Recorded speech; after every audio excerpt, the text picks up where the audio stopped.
आप अपने दुख से ही दुखी नहीं होते, अपनों के दुख से दुखी होते हैं। हमारे पास बहुत सारे लोग आते हैं, अपने लिए आशीर्वाद मांगते कम हैं, अपनों के लिए जा मांगते। महाराज जी हमारा बेटा बीमार है, हमारी बहू बीमार है, हमारे ब्याही जी बीमार है, हमारे रिश्तेदार बीमार हैं, इतने ज़्यादा। तो मैंने कहा भाई तुम आए हो तो तुम लोग ब्याही जी आएंगे, ब्याही जी लेंगे। अरे महाराज जी आप ऐसा मत करो, हम लोगों में ऐसा चलता है। तो मैंने कहा कि आप लोग अपने लिए आशीर्वाद चाहते और अपनों के लिए भी चाहते। गृहस्थ के बड़े पास बहुत बड़ी चीज है, वो अपने से दुखी नहीं होता, अपनों से भी दुखी होता है, और अपने लिए ही सुख नहीं चाहता, अपनों के लिए भी सुख चाहता है। तब मैंने कहा कि जो लोग जब भी किसी मंदिर का शिलान्यास करें, कोई मूर्ति बैठा लें, तो जो जो तुम्हारे अपने हैं, जिनको तुम चाहते हो कि इस मंदिर का सुख आशीर्वाद हमारे फलाने रिश्तेदार को भी पहुंचे, तो उसके नाम की एक शिला जरूर वहां रखना जिसका तुमने शिलान्यास किया हो। 24 मंदिर का शिलान्यास था नारेली के अंदर। हमने कहा जो शिलान्यास करने वाले थे कि ये मंदिर जब बने आपको ही सुख का कारण बने कि आपके लोगों को भी। बोले महाराज हमारे रिश्तेदारों को, परिवार को, सबके लिए सुख समृद्धि देवे, सबके संकट पे काम आवे। तो हमने कहा आपने जो मंदिर बनाया है इसमें उन रिश्तेदारों की एक एक शिला जरूर रखवाना जिनको तुम चाहते हो, जिनको तुम चाहते हो। मुझे कोई मतलब नहीं, जिन जिन लोगों, आपको बेटी को, दमान को, बहू को, जिनको भी तुम चाहते हो उनकी एक शिला यहाँ जरूर रखाना। ये जो ह्रीम बीज अक्षर की शिला है, ये आपके जिस रिश्तेदार ने रखी हो उस रिश्तेदार के पास भी बराबर एनर्जी पहुंचेगी।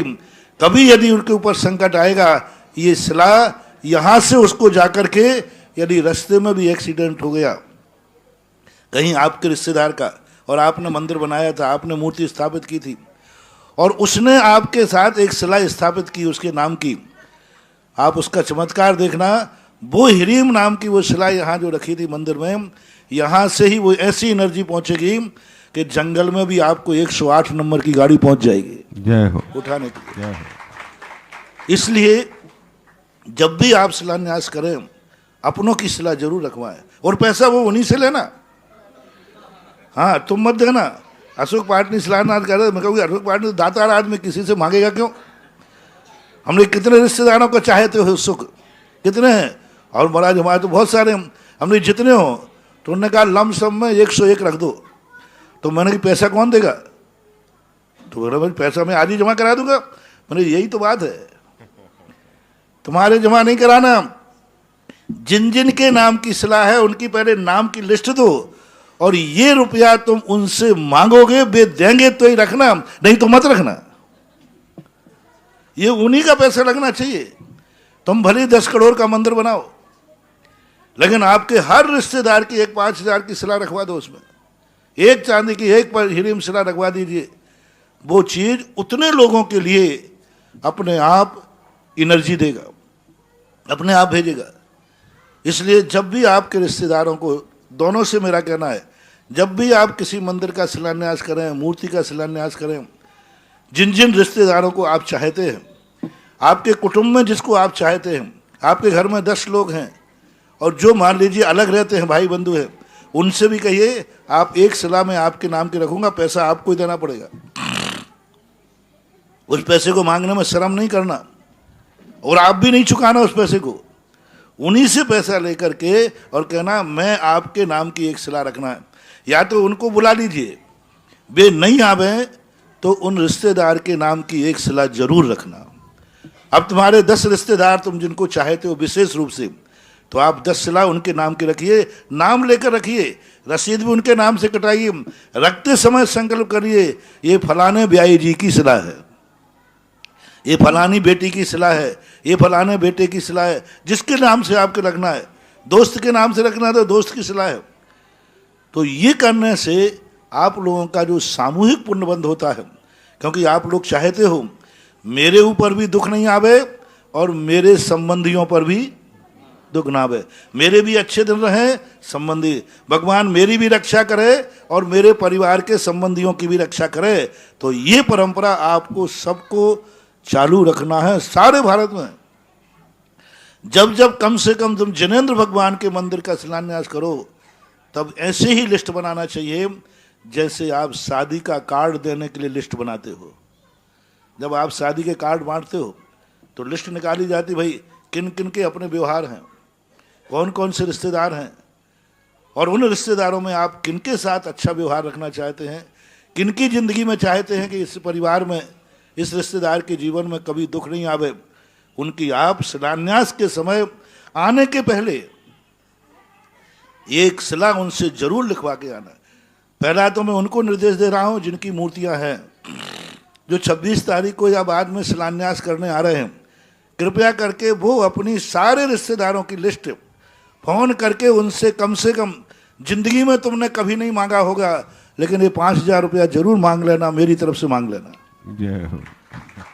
शर्म मत करना, चाहे भली बाद में तुम लाख रुपया दे देना उनको, लेकिन ये पैसा तो आपको लेना ही है। और कह के लाना कि साहब मैं मंदिर का शिलान्यास करने जा रहा हूँ, सहसकूट का, नंदीश्वर का शिलान्यास करूंगा, आपकी एक शिला में वहां स्थापित करूंगा और एक शिला जो भी राशि रखेगी 51, तो ये 5100 रुपया आपको या तो हमें पहले भेज दो, नहीं तो उधार खाते में रख दो, और नहीं दिया तो उस पर ब्याज भी लेना फिर, लेकिन वो उन्हीं से वसूल करना। सवाल पैसे का नहीं है, सवाल दस्तूर का है। अब दूसरे जिन्होंने मूर्तियां नहीं भेजी हैं, बनाई हैं, वे कम से कम, मैं सदा कहता हूं, कभी भी किसी मंदिर का शिलान्यास हो, किसी स्कूल का शिलान्यास हो और आप वहां पहुंचे हों या नहीं पहुंचे हों, उसमें एक ईंट जरूर लगा देना। कभी तुम उस मंदिर के दर्शन करने जाओगे तो वो ईंट तुम्हें पहचान लेगी कि ये तो वही व्यक्ति है जिसके नाम की वो, अब वो दीवार में लगी हुई ईंट तुम्हें उसी समय पहचान के एनर्जी देना चालू कर देगी। इसलिए हर व्यक्ति के लिए कम से कम, जब मंदिर नहीं बना पाए, पूरी मूर्ति नहीं बैठा पाए, तो एक शिला जरूर रखना। मैंने इस पर बड़ा विचार किया कि आप लोगों के यहाँ जब भी शिलान्यास होता है, शिलाएं बनती, सोने की शिलाएं और चांदी की शिलाएं, और बोलते सोने की शिला 2100 रुपया, 5,000 रुपया, चांदी की शिला 2100 रुपया। तो मैंने कहा देखो कितना बुद्धू बना रहे, एक पीली जिलेटिन लगे दी सोने की शिला, और तुम्हें भी मालूम है कि अंदर ईंट है, और देने वाले को मालूम है। और मैंने तो एक बार कहा, मैंने कहा ये सोने की ईंट नहीं है, जिलेटिंग है, जिलेटिंग। तो लेने वाले महाराज जी मुझे मालूम है, देने वाला कहता मुझे भी मालूम है। फिर मैंने सोचा इतना अंधेर, इतना धमाल चौकड़ी, आज तक इतनी बेईमानी दुनिया में कहीं नहीं देखी मैंने। एक ईंट कितने की आती होगी भाई? 5 रुपए की ईंट आती है। एक पीली झिल्ली लपेटते ही वो 5,000 की हो गई, और तुम जम के ले रहे, लाइन लगा के ले रहे थे। मैंने कहा ये सब पागल है क्या?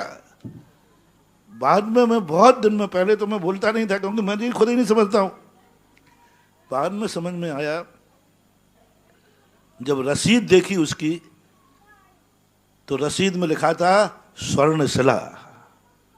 उसमें ये नहीं लिखा था पन्नी के अंदर वाली शिला, पन्नी की शिला नहीं लिखा था, पीली पन्नी वाली स्वर्ण शिला। और मैंने कहा हिसाब में तो यही लिखा जाएगा, जब ये रसीद कभी मिलेगी तो कोई क्या समझेगा।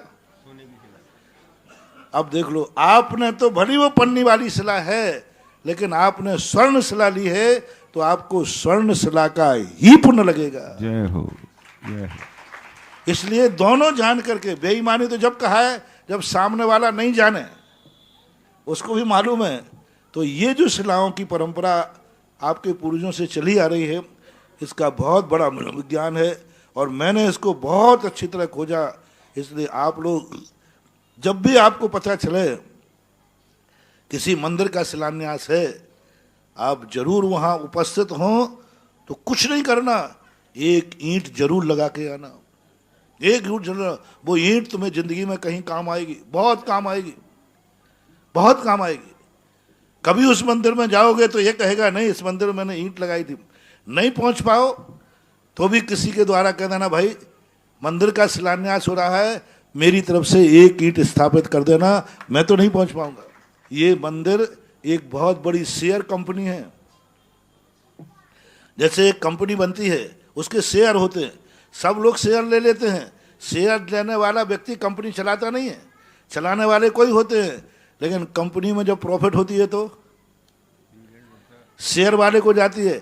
अब इस मंदिर में जितने लोग दर्शन करेंगे, जितने लोग पूजा करेंगे, जितने लोग सुख शांति प्राप्त करेंगे, जितने लोग संकट दूर करेंगे, बराबर आपका शेयर, जितनी शिलाएं आपने रखी हैं, आपका शेयर का प्रॉफिट आपके खाते पहुंचेगा ही पहुंचेगा। जय हो। मान लो 1000 वर्ष तक सहस्रकूट स्थापित रहा, नंदीश्वर स्थापित रहा, तो 1000 वर्ष तक जितने लोग यहाँ पर दर्शन पूजन शांति करेंगे, उनका बराबर पुण्य शेयर बनेगा।